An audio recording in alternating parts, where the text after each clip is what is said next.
The poem Comparisons by the Welsh poet R.S. was published in 2002, a year after Thomas's own death.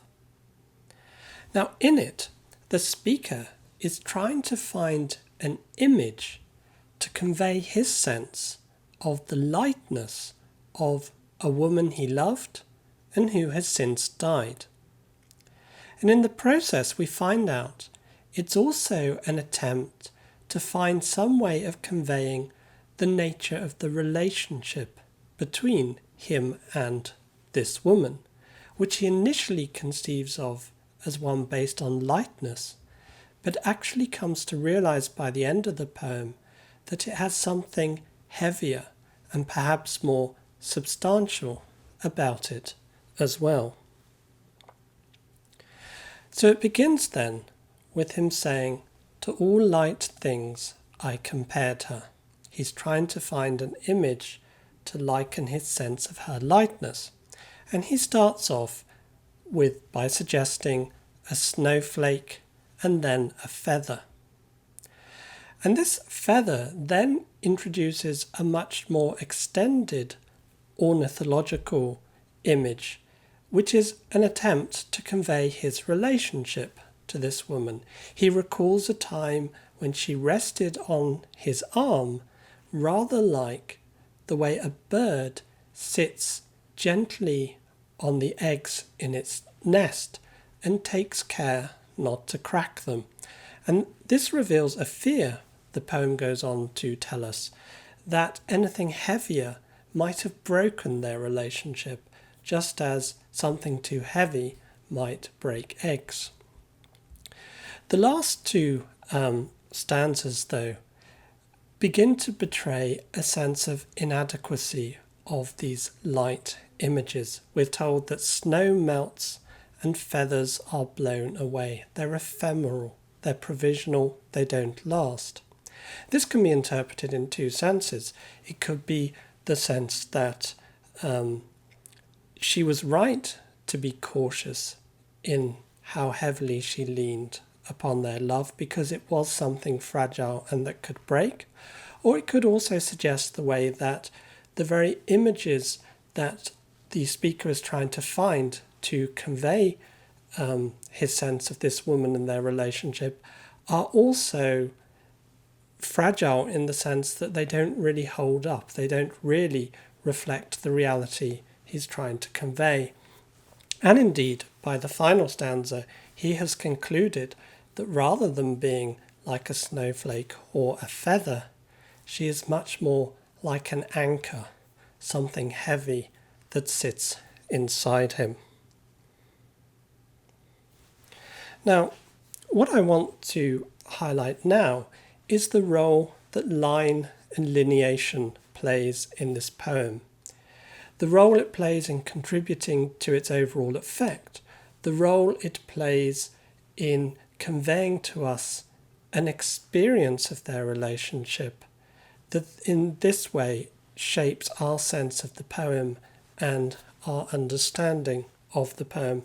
Above all, I want to show how, by using lines and lineation, this poem consists not solely of a sequence of statements, but it's turned into a drama, an experience which we as readers come to share. So what can we say then about the lines in this poem? Well, I think the first thing, of course, to observe is that they're all very short. Now, unlike in fixed form or much earlier poetry, there isn't a set metre that governs the length of these lines. They range from about 4 to 7 syllables, but nonetheless they are all short. And I think this is an important contributor to the effect of the poem. First of all, it's a poem that's searching for something light. It doesn't want to be too heavy. And having short lines, I think, helps convey this sense of lightness. But also, the poem is an attempt to fit one thing to another. Above all, to find an image in his poem that fits the woman he's trying to describe. At the same time, he's trying to convey a sense of how he and she fit or did not fit together. And as we'll see, all the suggested comparisons he makes are provisional. They're gentle, they're fragile.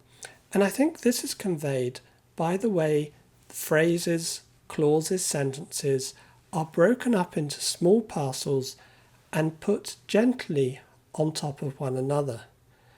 And just as we're supposed to wonder, how does the image of the feather or the snowflake relate to, compare with the actual woman? How does one line fit on top of and relate to another? So here already I've moved on from considering the length of the lines to the transition between lines, the large white spaces that pertain to the right-hand side of the page. How do we move from one line to another?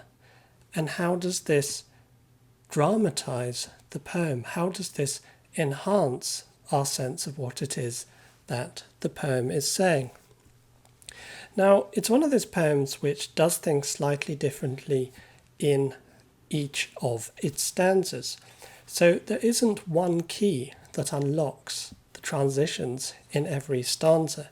And I just want to give a few indications of how transitions between lines could be said to be playing an effect in the poem in a number of selected stanzas. So let me just start then with the first stanza. And imagine for a moment this had not been set out as a poem but as a piece of prose, and you read it straight through. To all light things I compared her, to a snowflake, a feather. Now when you first hear that, you probably spot the rhyme between her and feather, suggesting the comparison between the woman and this part of a bird. But what's interesting, I think, is that between, we do not have her at the end of one line and feather at the end of the next, emphasizing the relationship between them, but they're broken up visually by this word to coming between them. And I think this is important because this is a poem that's searching for comparisons. It's trying to find one thing that fits with another. But this is a search. It's not easy and it's not something that's pre-given. And I think visually having the to at the end of the second line breaks up this her and feather. It's a comparison he's attempting, but maybe it's not quite complete. Maybe it's not quite sufficient. I also think that by ending one line to with the word to, which of course does not complete a phrase, it actually breaks up a phrase. Why didn't he have to all light things I compared her, line space, to a snowflake, a feather? Well, one thing is that, well, I've already mentioned it breaks up the rhyme, but think of it as if you're reading it for the first time. To all light things I compared her to. You have a gap, a pause. This is precisely what's at issue. This is the venture of the poem, to find something. But he's searching for something. He doesn't know what that's going to be yet. And by placing the word to at the end of the line, it holds it in suspense. It makes us wonder. It shows the sense that this is something that's being reached for and is not already obtained. Okay, that's enough, I think, about the first stanza. Let's move on for a moment to the third stanza, which begins on its nest lest. Now, of course, here we have a rhyme, an internal rhyme, nest lest. And also, incidentally, this recalls the sound of rest in the previous stanza. And this is still in our head. These are short lines. We move quickly through this poem. I remember she rested. And this third stanza is explicating his sense that she had rested lightly. And it's like a bird on its nest, lest. Now, having nest and lest next to each other obviously slows up the line. It really does make us pause before we continue. And I think this is important because of the word lest. There's a fear here. There's a fear about their relationship. If you lean too heavily upon it, it might collapse. But there's also a fear of whether the right way of expressing this can be found. On its nest, lest. Lest what? The eggs break, comma, lest she leaned too heavily. Again, why not have a line on its nest, lest the eggs break, start a new line, lest she leaned too heavily. By putting the second lest, it emphasizes the fear of less. And it makes us pause and wonder what this fear is, wonder how it's going to resolve. This, again, is all a part of the important drama of this poem. Speaking of drama, let's now move to the fifth and final stanza of this poem. The one where, in a sense, things change. There's been a search for lightness. He believes that to him she's something light. He wants to express the importance of them keeping their relationship light. But suddenly it changes in this last stanza, and there's a realization that it's actually been something heavy, and not necessarily in a bad way. I have let, he says. Now let's just take these three words by themselves. I have let. This is obviously not a complete phrase, but it's one that's capable of acquiring a variety of meanings, of moving in a variety of directions. I have let could be I have allowed, for example. And the sense is only resolved, or at least further resolved, in the next line. I have let her ashes down. And this phrase too has a potential double meaning. It could mean I have let them down in the sense that I have failed them. I have failed her. I have failed her memory. Perhaps through these inadequate comparisons I've come up with, or rather through my inability to come up with comparisons that don't just blow away or melt like the snow and feathers he's been trying out. I have let her ashes down. I have failed them. But then as the stanza continues, in me like an anchor. I have let her ashes down in me like an anchor. Now that makes perfect sense taken as a whole. Instead of trying to find something external to her, to me, she's actually something that's internal and solid, important and grounding to me. But the poem adds drama to this by breaking this stanza up, by making us go through each stage of his thoughts, the sense of provisionality, the sense of fear, and the sense that he has let her down, he has failed her, is generated and still present.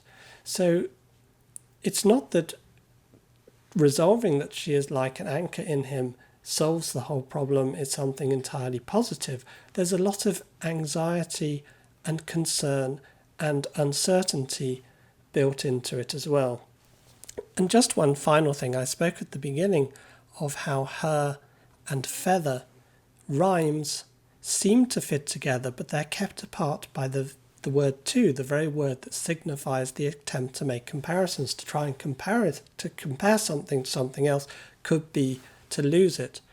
And we see that he ultimately abandons these comparisons based on lightness and goes for something to do with heaviness instead, an anchor. And within such a short poem, I think with the poem ending with this sound, her, as in anchor, it's recalling the feather and the her of the beginning. Now, as I said, my purpose here has been to illustrate the contribution that line and lineation makes to this poem. And in ways that I've tried to show, what it does is dramatize the poem. It stops it being a sequence of pure statements.